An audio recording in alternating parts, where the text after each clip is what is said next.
A minha existência tá ameaçada. É isso mesmo que vocês entenderam. A minha própria existência tá ameaçada porque Guto Zacarias, como vocês viram aí no título do vídeo, ele quase saiu preso de um debate. Quase saiu preso de um debate por agressão a uma mulher. A gente vai reagir a este debate de Guto Zacarias. Mais delongas, vamos ao debate que o Guto teve no Podmestre com uma defensora do Lula. Vamos ver trechos aí desse debate, fazendo uma reação, uma análise, né? Vamos ser um sommelier de debate. Como você sabe, você que participa do MBL, todo ano, final de ano, a gente tem o Congresso Nacional e tem o Campeonato de Debates. E eu sou o debatedor com quem o vencedor do Campeonato de Debates debate. Só que parece que agora o Guto Zacarias está querendo tirar a minha posição e a gente vai ver isso aí no vídeo de hoje. Vamos lá. Eu tenho 3 temas aqui. Eu tenho capitalismo versus socialismo, racismo e aborto. Eu quero que você escolha 2 números, de 1 a 3. Eu escolho o número 5 e número 9. Não, de 1 a 2 números de 1 a 3, 5 e 9, meu Deus do céu. Eu tinha levantado e ido embora já nessa parte já tinha, mas vamos lá, vamos seguir. Muita gente secundariza o racismo, inclusive, principalmente no atual governo, mas é um tema importantíssimo, sem debater o fim do racismo e a necessidade de acabar com esse, que é um problema que é estruturado pelo capitalismo. Não há sociedade livre, não há emprego, não há educação, não há vida negra, né, que consiga sobreviver a um sistema que, na nossa opinião, nos mata todos os dias. Eu não gosto dessa tese de que o racismo ele é estruturado ainda mais no capitalismo, porque ela não faz o menor sentido. Se a gente pegar países que não são socialistas, eles também têm racismo, e eu acho que um racismo inclusive mais brutal. Vamos pegar os dados factuais, por exemplo, 2020 nós tivemos a morte do George Floyd, um crime bárbaro que foi rechaçado no mundo inteiro, e praticamente o mundo livre inteiro teve manifestações cobrando melhorias no sistema de segurança, melhorias no treinamento da polícia e denunciando o racismo, o que foi, eu acho que o principal motivo ali da morte do George Floyd. Praticamente todos os países. Um país não teve manifestações lá, que foi Cuba. Cuba simplesmente proibiu as manifestações contra o George Floyd,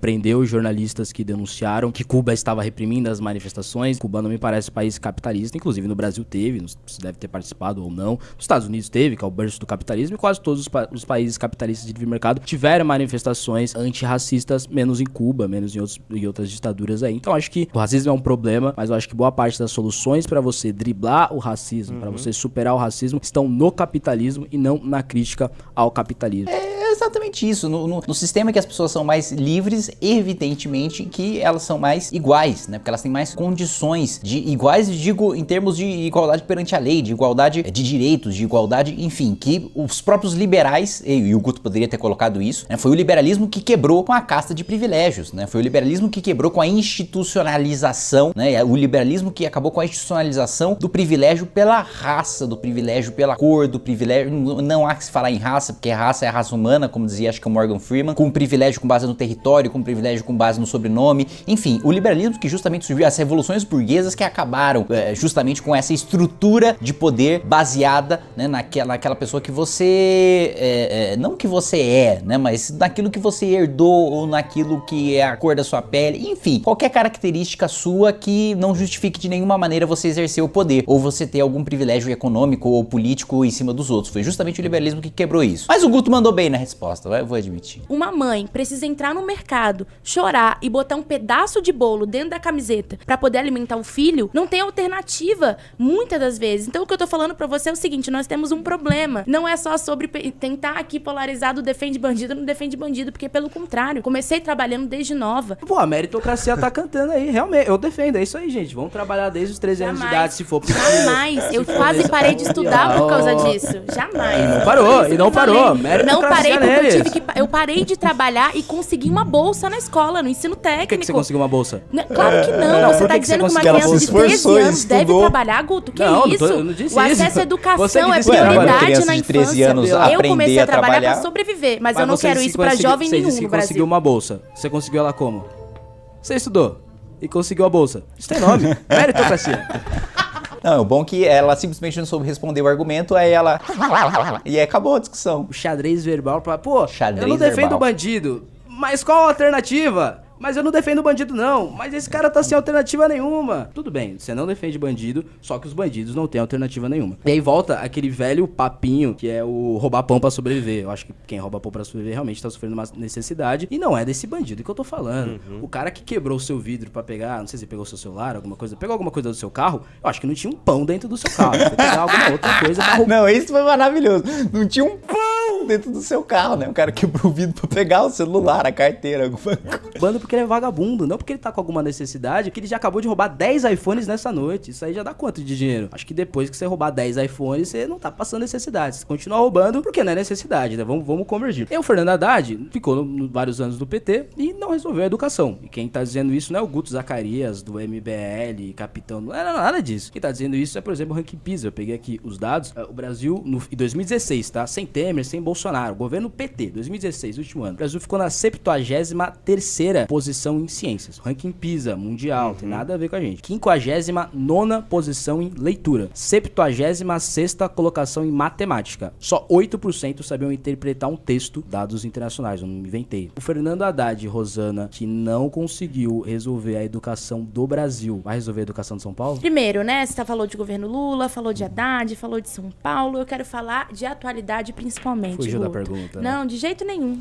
Eu vou responder a sua pergunta. Gostei que ela deu aquela saída Maluf, né? Eu quero falar de São Paulo, né? Você fala de pessoas, então eu quero falar de São Paulo. Porque você tá falando de um governo que nos recebeu, que abriu a porta do Ministério da Que nos recebeu, né? Então o que realmente interessa é ela ser recebida pelo governo. Aí a educação do governo tá boa, né? Muito bem. que pensou políticas que hoje fazem parte, inclusive, dessa ingressão da juventude negra no ensino superior, que pensou como a gente democratiza o acesso à universidade. Respondo sobre Lula, respondo sobre Haddad, mas quero saber o que o MBL fez em tempos de pandemia pra falar sobre educação. Alguém perguntar pro membro do MBL o que o MBL tem feito pela educação, sendo que o presidente da comissão de educação hoje é do MBL, é o Kim Kataguiri. Não, infelizmente, ele foi eleito lá com voto e não na base da bala. Eu gostei do discurso da Rosana. Realmente a comparação dela, e espero que o Guto vá falar isso, né? É muito bizarra, né? Não, o que o MBL fez comparado com, sei lá, um cara que exercia um cargo de ministro da educação, né? Porque é realmente muito simétrico o que um movimento político pode fazer com um sujeito que foi ministro da educação, né? E só tem um problema, ô Bila. 92% da população não entendeu o discurso dela, ao menos em 2016. Porque só 8% da população, no fim do governo Haddad, ou no fim do governo do PT, sabia interpretar texto. Isso é belo discurso sobre como o PT ajudou a educação, só que 92% do público adulto, né, criança realmente não entende, não sabe entender o que você falou. Porque o PT fez muito pela educação. Inclusive colocar o Brasil aí nos piores rankings, nas piores posições do ranking que mede a educação mundialmente. Ou seja, ela não respondeu se o Haddad vai resolver a educação de São Paulo. Aparentemente, o Haddad abriu as portas pra gente. Pra gente quem? O Ministério da Educação do governo PT ficou com o PT. Então é isso aí, ela fugiu da pergunta, tá claro, né? Eu perguntei, o PT não conseguiu resolver a educação do Brasil. Ficou 13 anos no governo, o Haddad, né?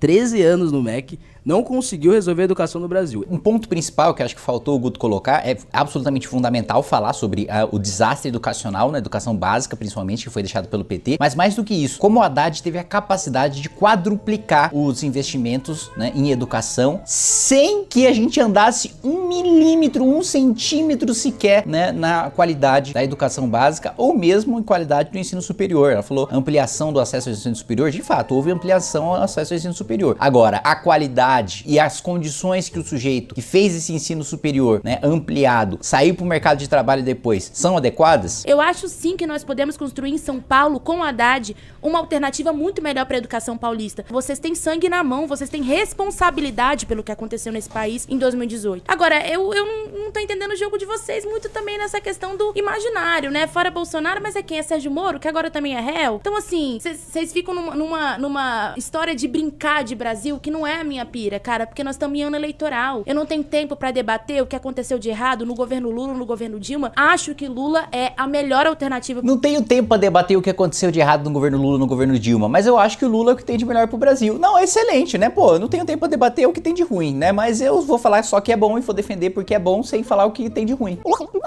Absolutamente racional. Aparentemente, galera, tem uma afiliada ao Partido Comunista do Brasil aqui na nossa mesa dizendo sobre sangue nas mãos. Que isso? É isso, Rosana? Que isso? E o que aconteceu no Vietnã, no Camboja, na Ucrânia, na União Soviética, em Cuba, acontece agora na Venezuela? Vamos falar de sangue nas mãos? Eu acho que é um debate que vai ficar feio aqui. Mas tudo bem, não vou entrar nesse ponto de, ai meu Deus, o Sérgio Moro, né, é candidato mais a presidente da República, pelo que eu sei, mas aparentemente ela não votaria no Sérgio Moro porque ele é réu. Pelo jeito, uma eleitora do Lula tá reclamando que alguém é réu. Eleitora do Luiz Inácio Lula da Silva. Que isso, né? Ela até ri porque não, tipo, foi tão tosco, né? Não vou votar nele porque ele é réu. Pera aí. Agora era o momento de chamar o João Kleber, né? De ter o close ali e falar, não, pera aí, piada pronta, né? Agora, imagina tá na posição dela, de quem realmente olha a Dilma lá tirando 9 bilhões da CAPES. Pô, as meninas estão aqui, pô, era de movimento estudantil. Pô, tirar a verba da CAPES, 9 bilhões do MEC, eu sei que deve doer. E não poder falar nada, Vila. Ai, que raiva que dá aí. Meu Deus, é fogo. Exatamente, perfeitamente. Eu acho que essa é um excelente encerramento ali do Guto para esse debate, né? O MBL nunca vai te colocar numa posição em que você precisa defender o indefensável, porque você não vai defender, você simplesmente vai largar o movimento. E enquanto eles, né, sempre precisam jogar, e o Bolsonaro, aí o Lula, não sei o que, a gente pode descer o pau aqui que a gente quiser, porque nós somos independentes, né? Porque a gente acredita nas nossas ideias e porque a gente pode muito claramente falar sobre todos os assuntos envolvendo MBL, envolvendo outros candidatos e o que quer que seja. Então, meus parabéns ao Guto aí por esse debate. Aí nasce um excelente debatedor do MBL. Fico ansioso para assistir, para acompanhar os próximos debates. Quero saber sua opinião também, deixe seu comentário aí, ver se você gostou, se não gostou, o que o Guto poderia ter melhorado, o que você acha que foi muito bom, o que você acha que foi ruim, etc e tal, e da moça também, qual foi o desempenho dela. E é isso aí. Um abraço e até mais.